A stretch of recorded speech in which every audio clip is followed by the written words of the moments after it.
changer de carrière pour être plus heureux et plus épanoui, nous sommes de plus en plus nombreux à partager cette envie.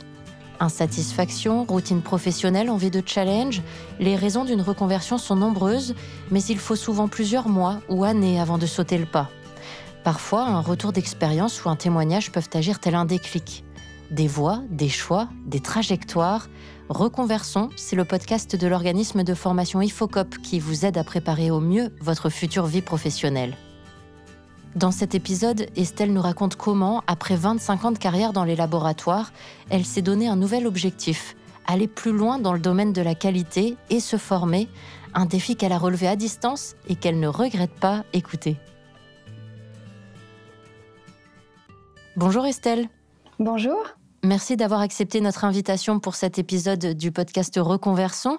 Alors pour débuter, est-ce que vous pouvez vous présenter ? Alors, je m'appelle Estelle, j'ai 50 ans, je suis mariée, j'ai 2 enfants de 14 et 19 ans. J'habite dans un petit village à côté de Besançon, en Franche-Comté, et j'occupe actuellement un poste de responsable qualité dans un service de prévention et de santé au travail.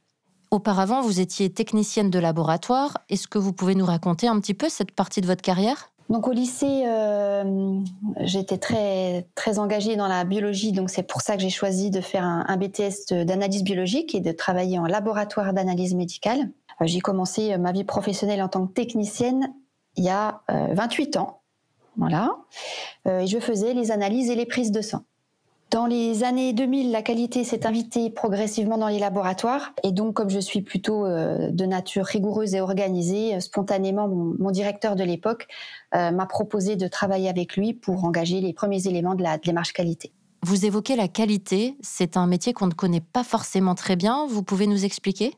Alors la qualité, c'est organiser les activités, le travail, c'est décrire ce qu'on fait, faire les choses conformément à la réglementation, c'est suivre que tout se passe bien, c'est détecter les dysfonctionnements et les corriger. Voilà, c'est créer une ambiance de travail cadrée et facilitée pour les utilisateurs. Pour revenir à votre parcours à vous, Estelle, pouvez-vous nous préciser comment le glissement s'est opéré entre le poste de technicienne de laboratoire et responsable qualité ? En qualité et en laboratoire, il y avait certains labos qui, dans un premier temps, avant les années 2000, on va dire, engageaient des démarches qualité volontaires. Et puis dans les années 2010, il y a une loi qui est parue et qui réformait la biologie médicale, qui a imposé progressivement l'accréditation des laboratoires, donc une démarche qualité, un référentiel à respecter.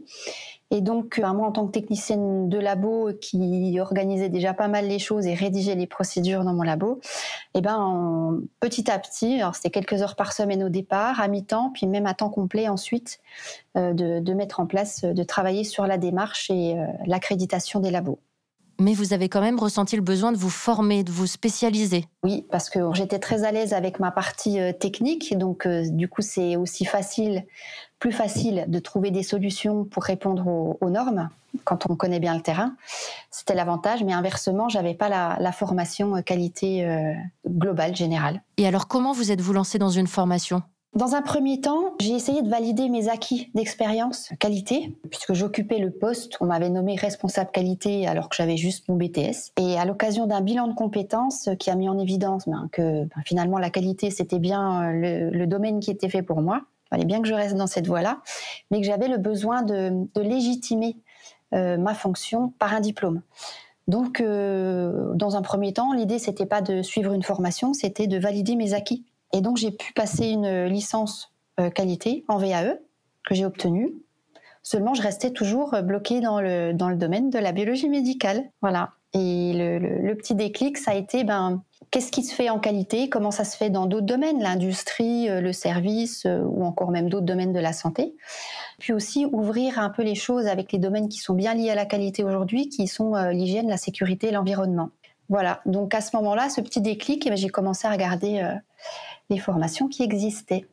Et quelle formation avez-vous choisi et pourquoi ? Dans un premier temps, j'ai regardé s'il y avait des formations en présentiel dans mon secteur proche, autour de Besançon, et il n'y en avait pas. Donc du coup, j'ai commencé à chercher s'il y avait des formations en distance, et là j'en ai trouvé quelques-unes. Alors il y avait 2 formats. Il y avait un format un peu, je pense qu'on appelle ça e-learning, où on est connecté, on a des liens, on fait ça en autonomie, on est seul devant notre ordinateur et puis on On fait ça à des moments qui nous conviennent, si on est encore en activité par exemple. Et puis le deuxième format, la formation à distance. Donc en téléprésentiel, c'est comme en école, c'est du lundi au vendredi, de 9h à 17h, devant un écran. On est une classe, on n'est pas un seul élève, il y a une classe avec des enseignants qui sont définis en fonction des thématiques du programme. Et puis, on est en visio toute la journée pour apprendre. Vous avez choisi ce deuxième format, la formation à distance chez IFOCOP, qui comprend une partie de cours théoriques et une partie pratique. Pour commencer, est-ce que vous pouvez nous en dire un petit peu plus sur ces 3 mois de formation théorique ? Alors, les 3 premiers mois, c'est vraiment la partie théorique avec différents modules ouverts sur différentes normes, des méthodes de résolution de problèmes, du management, de la gestion de projet, tout ce qui va bien pour un responsable qualité. Donc, les cours des intervenants extérieurs qui ne sont pas forcément des enseignants, mais aussi souvent des professionnels, donc on a de l'expérience terrain. Des cours donc théoriques et puis des cours en petits groupes où là on travaille un peu comme des TP, on a des exercices à faire d'application de ce qu'on a vu en théorie. Et puis ce qui est très intéressant pendant ces 3 mois, c'est aussi qu'on essaie de construire un système qualité pour une entreprise fictive qu'on nous affecte au début. Voilà, on nous dit, vous avez une entreprise de tant de personnes sur tant de sites, qui a telle activité, telle problématique, et puis après, tout ce qu'on met en place en qualité, on l'applique à cette entreprise. Donc, c'est un espèce de fil rouge qui nous tient sur tous les modules de la formation et pour lequel on construit un système de A à Z avec un manuel qualité, des processus, etc. Et vous, à quoi ressemblait l'entreprise qu'on vous avait affectée ? C'était une entreprise de nettoyage. C'est propre, c'est net, c'est ADNet. C'était ADNet, voilà. Et puis on était par groupe, nous, on était une classe de 13, de mémoire, on était 13 apprenants. Et donc on était en général 4 par groupe pour une entreprise à travailler ensemble ces TP et ces documents. D'un point de vue un petit peu plus personnel, comment ont réagi vos proches quand vous vous êtes lancé dans cette formation ? Alors c'est sûr qu'en approchant la cinquantaine, on se dit est-ce que c'est bien le moment ? J'ai un emploi, je le connais par cœur, zone de confort. Et puis l'entourage a très très bien réagi en disant ouais c'est un challenge, c'est intéressant, j'ai eu un soutien parce que ça prend quand même du temps, de la ressource. Retourner à l'école, réapprendre, ça se fait pas comme ça quand on a lâché pendant une bonne trentaine d'années. Mais c'est absolument intéressant.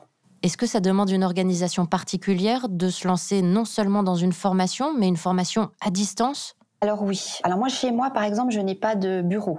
Donc je ne pouvais pas m'isoler complètement. Je me suis installée du coup dans ma salle à manger, mais bien installée. Donc j'avais un deuxième écran par exemple. J'avais mon ordinateur portable plus un deuxième écran, comme ça je pouvais zapper entre les documents et la visio.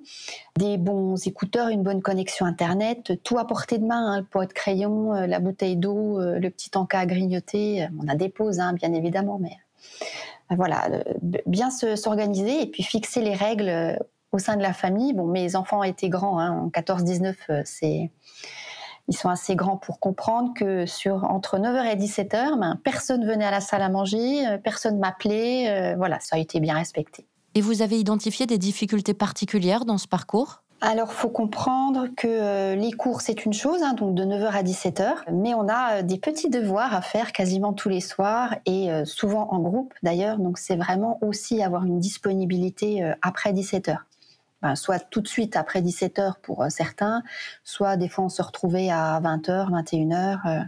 Mais voilà, il y a quand même, ça demande du travail, il n'y a pas que les cours et on a aussi des évaluations, donc il y a des révisions à prévoir. Et pour vous, quels ont été les points forts de suivre une formation à distance et non pas en présentiel ?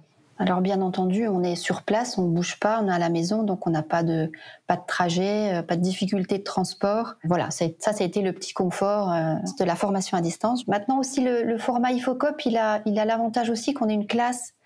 C'est des élèves comme en présentiel, mais on est tous en visio. On échange avec l'enseignant, on échange avec les autres apprenants. Donc c'est un modèle qui est vraiment très bien conçu. Après la théorie, la pratique, est-ce que vous pouvez nous parler un petit peu de votre stage ? Alors, pendant les 3 premiers mois d'enseignement théorique, on se met aussi à la recherche d'une entreprise pour nous accueillir. L'objectif, c'est bien de mettre en pratique tout ce qu'on a vu pendant les 3 premiers mois, donc, et non pas de réapprendre en entreprise. Donc, la recherche de stage, pour moi, elle s'est plutôt bien déroulée. J'avais 4 possibilités.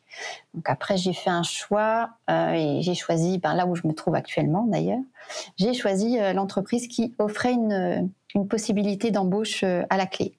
Avant de parler du poste que vous occupez actuellement, un dernier mot sur la formation. Quel regard global portez-vous sur cette formule ? Alors c'est une formation qui est compacte, assez intense, mais qui apporte beaucoup de généralités, d'outils et de méthodes pour pouvoir appliquer ensuite la mise en place d'une démarche qualité n'importe où. C'est-à-dire qu'il n'y a pas de spécialisation. On nous donne vraiment les clés pour savoir lire une norme. Alors les habituels, on s'est basé sur les normes classiques 9001, 45001, 14001.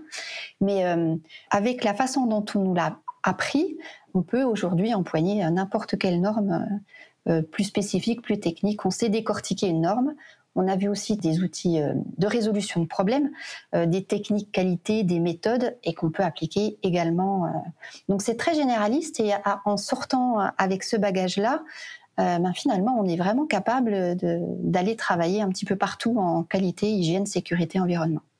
Vous nous l'avez dit, votre stage a débouché sur un emploi, l'emploi que vous occupez aujourd'hui. Quelles sont vos missions ? Alors, j'ai la chance d'être arrivée au bon moment avec ma demande de stage sur une annonce recrutement d'un responsable qualité, donc dans un service de santé et de prévention au travail. C'est ce qu'on connaît un petit peu sous le terme de médecine du travail. C'était une création de poste. Donc là, c'est vraiment, on repart de A à Z. On crée le système qualité, on s'adapte à l'organisation qui est en place, aux personnes. On sensibilise les gens parce que du coup là, il n'y a pas du tout de recul en qualité, donc c'est nouveau pour tout le monde. Donc là, petit challenge, et c'est vraiment hyper intéressant là de partir de zéro, et pouvoir monter le système avec les outils et les méthodes dont j'ai pu bénéficier pendant ma formation.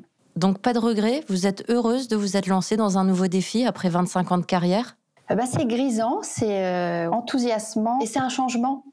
Et c'est vrai qu'au bout d'une trentaine d'années d'activité, ça fait pas de mal de se remettre un petit peu en question, de se rechallenger et de continuer à apprendre. Il n'y a pas d'âge pour apprendre, en fait. Ce sera le mot de la fin. Merci beaucoup, Estelle. Je vous en prie. Pas d'âge pour apprendre, pas d'âge non plus pour se former dans un centre ou à distance et se donner les moyens d'être heureux et épanoui au travail. Retrouvez prochainement de nouveaux retours d'expérience et conseils dans un nouvel épisode de votre podcast Reconversion. Merci de votre écoute et à bientôt.